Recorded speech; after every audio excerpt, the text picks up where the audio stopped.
suspect tied to the mass shooting in Birmingham's 5 Points South is now indicted in other deadly shootings, including killing 4 people at the Trendsetters Lounge in July. Just got a hold of those new court documents this afternoon showing Damien McDaniel is now accused of killing 11 people, shooting as many as 30 others just since July, including that Trendsetters shooting. He is also indicted on 10 counts of assault linked to that shooting. Also learning, Birmingham police have a new conference scheduled in the next hour at 6 o'clock tonight. Again, not sure yet if it's related to this case. But your breaking news reporter Taylor Pollock is at the First Alert Desk to bring you the brand new information. Taylor. That's right. Like you just mentioned, we learned a grand jury indicted Damien McDaniel on those 4 capital murder charges as well as 10 first-degree assault charges. Again, this is in connection with that quadruple homicide outside of Trendsetters Lounge on July 13th, where 4 people were killed and 10 others injured. That mass shooting led to the city of Birmingham suing Trendsetters to get the business closed. And we've learned McDaniel is also now charged with capital murder, burglary, in the death of 61-year-old Charlie Moore. He was killed back on August 13th. Again, court documents have now connected McDaniel to this homicide. And like you also just mentioned, Birmingham police is scheduled to hold a press conference in the next hour. Your reporter Tristan Rupert will be there bringing you the latest from that. We will continue updating you both on the air and on the WBRC News app. From the First Alert Desk, I'm Taylor Pollock. It's crazy to think, right, that in Birmingham, Alabama, this past summer, almost a third of all homicides can be traced back to just 2 people. Wow. Yeah. And so we're going to take a deep dive today into this Fox News article that covers these crimes and the city's response. Okay. And we're not going to just talk about statistics. We're going to try to get at the human impact of these crimes and try to explore some potential solutions. Sure.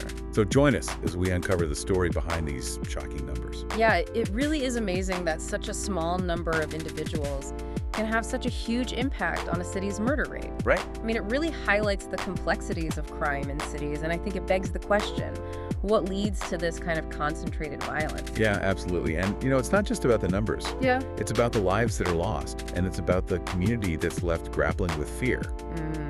So the 2 individuals at the center of this story are Damien McDaniel and Natarius Woods. Okay. Now, police believe that they're responsible for 11 deaths and 29 injuries across 5 separate shooting incidents. Over 5. Over 5. Okay.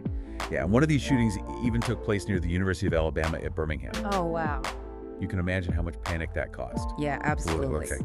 Being so close to a university like that just adds a whole other layer of concern. Right. It really raises questions about the safety of the students and, you know, the potential for this violence to spill over into places that should feel safe. Totally. And let's actually take a look at 2 of the most horrifying incidents. The mass shootings that happened outside Birmingham nightclubs. Okay. So on July 13th, there was a shooting that resulted in 4 deaths and 10 injuries. Oh my gosh. And then on September 21st, another shooting erupted outside a different club. Wow. And again, it claimed 4 lives. Oh, wow. But this time, 17 people were injured. Goodness. It's a lot. And the article describes, you know, this really chilling picture of the aftermath of police cars everywhere and chaos and fear gripping the city. Yeah, it's just tragic. Yeah. I mean, these mass shootings really underscore the just devastating consequences of gun violence and just how it affects entire communities, you know? And the thing is, if you dig a little deeper into that September shooting, there's actually a theory that it was planned, like a hit. Wow. And that makes it even more disturbing. Yeah, absolutely. It's crazy. And it's important to remember that McDaniel and Woods are also linked to 3 additional fatal shootings Oh, wow. that happened in August and September. Goodness. So it's like they were on this rampage and their alleged crimes just left this trail of devastation across the city. That's awful. I mean, this string of violence, right? It points to just this blatant disregard for human life. Right. And it really raises serious concerns about what might have allowed this kind of sustained criminal activity to happen. Yeah, I agree. And what's really unsettling is that these 2 guys are thought to be responsible for almost 30% of the murders in Birmingham Oh, wow. during those 3 months. That's insane. It's a crazy number. Yeah. And it really makes you wonder how to even prevent that. Like, how do you stop that kind of concentrated impact from just a small group of people? Yeah, it's mind-boggling to think about a few people contributing so much to a city's murder rate. Yeah. It makes you think, Are there any patterns or common threads here Right. that might give us some clues about prevention? Yeah, that's where it gets really interesting. We have Yeah. to think about what the police are doing Right. and how effective the current strategies are for dealing with these kinds of repeat offenders. Yeah. You know, the article actually quotes Officer Truman Fitzgerald, who said during a press conference that these two guys started back in July and they did not stop from September. Wow. And he goes on to say, "We often say on these crime scenes that we have a few select criminals that add to this crime and give Birmingham a bad name." So it sounds like there's a lot of frustration Yeah. within the police force. Like they're struggling to contain this cycle of violence. Absolutely. I mean, his statement suggests that they know who these repeat offenders are. Right. And they know the impact they have on the city's crime rate. Yeah. But it raises the question of, are we doing enough? Are the current strategies enough? Right. Are tougher penalties enough Exactly. to stop this kind of repeat violence? Yeah. And, you know, in the face of all this violence, Yeah. Birmingham Mayor Randall Woodfin has been pretty vocal about solutions. And he doesn't think that just adding more police officers on the streets is going to work. Okay. He's actually quoted as saying, "Even if I give you more officers on our streets, people are still legally allowed to drive around with these types of guns." That's a good point. I mean, his statement really highlights a huge point of contention when we talk about crime in cities and gun violence. Yeah. It's the whole gun control issue. Right. It makes you ask, could stricter gun laws have prevented these tragedies? It's such a charged issue. Absolutely. And there are such strong opinions on both sides. Mhm. Some people think that restricting access to guns is going to make cities safer. While others believe that it infringes on their rights. It's important to acknowledge both sides. Yeah. And while Mayor Woodfin is calling for higher level intervention, and he suggests that people in Birmingham support stricter gun laws, Right. we also need to think about people who advocate for responsible gun ownership. Absolutely. It feels like we're trying to balance this need for public safety with people's freedoms. Yeah. But how do we even begin to address something so complicated, Right. especially with all these deeply held beliefs about owning guns? Well, I think we got to move past the rhetoric Yeah. and look at the evidence. Okay. What does the research say about how effective stricter gun laws are? Do they actually reduce crime? Right. Are there other things that might work better? Okay. Like, what about community-based initiatives or social programs that try to address the root causes of violence? That's a good point. It seems like there's no easy answer, Yeah. no single solution Nope. that's just going to fix everything. It's going to take a combination of approaches to make a real difference. For sure. It's a multifaceted problem, so Right. it needs a multifaceted solution. Yeah. But I think it's encouraging to see city leaders like Mayor Woodfin at least engaging in this conversation, you know, looking for solutions beyond just more police on the streets. Totally. It shows that they're willing to challenge the way things are and look for new ideas.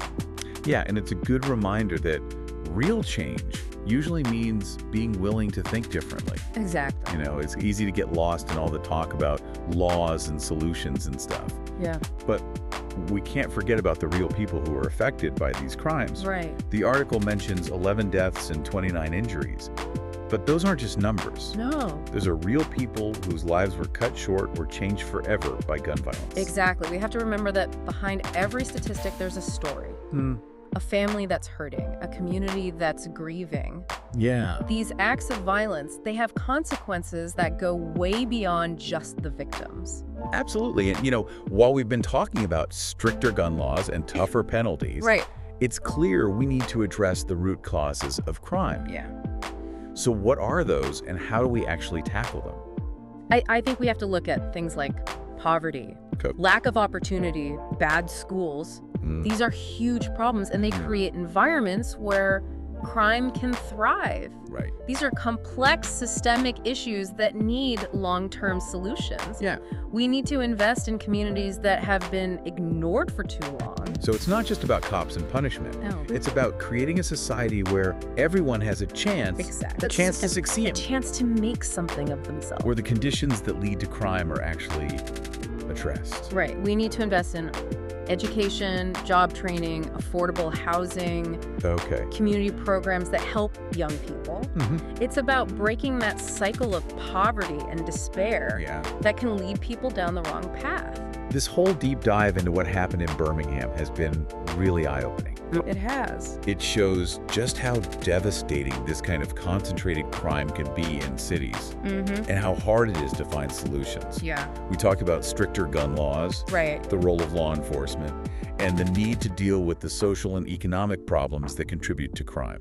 And while there's no easy answer, Right. no magic solution, No. this conversation has shown how important it is to try different things. We need a mix of strategies. Okay. Smarter policing, social programs, getting the community involved, Yeah. and a real commitment to fixing the root causes of crime Right. if we want safer cities Absolutely. and fairer cities. This case in Birmingham, where just 2 guys were responsible for almost a third of the murders It's crazy. in just 3 months. Yeah, It's a serious wake-up call definitely. for all of us.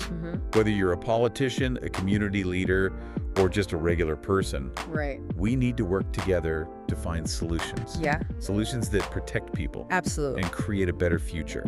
For everyone. What happened in Birmingham is a tragedy, It is. but it can also be a chance for change. I agree. A reminder that we can do better, We have to. and we have to do better. Yeah.